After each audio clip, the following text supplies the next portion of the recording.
Welcome back to History Unveiled. I'm Alex. And I'm Jordan. We're thrilled to have you with us again. In our last episode, we discussed the Balfour Declaration and the lobbying efforts that shaped U.S. policy towards Palestine. Today, we're tackling a deeply challenging topic: the American response to Jewish refugees during the Holocaust and the role of American Zionists. Let's dive in. As the horrors of Nazism unfolded, American Zionists faced a critical question: what should they do about Jews fleeing for their lives?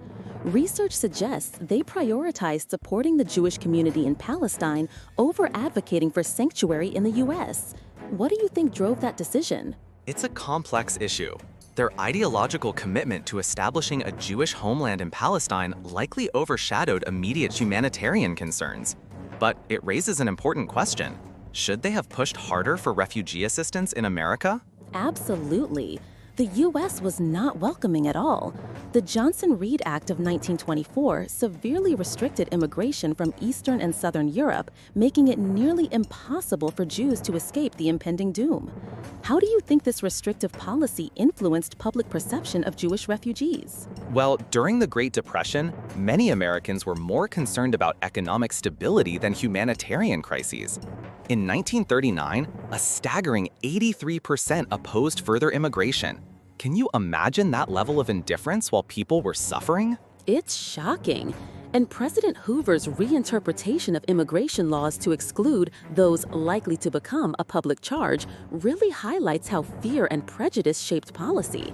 What do you think motivated such a hostile stance? It seems to stem from a mix of economic anxiety and deep-seated prejudices. Government officials viewed immigrants as potential threats, which is a narrative that echoes throughout history. It makes you wonder, how often do we allow fear to dictate our policies today? Exactly. The consequences of this indifference were tragic. Take the St. Louis incident in June 1939, for example. Over 900 Jewish passengers were turned away from Miami, forcing them back to Europe, where many perished in the Holocaust. How do we reconcile this with our national identity? It's a painful chapter in American history.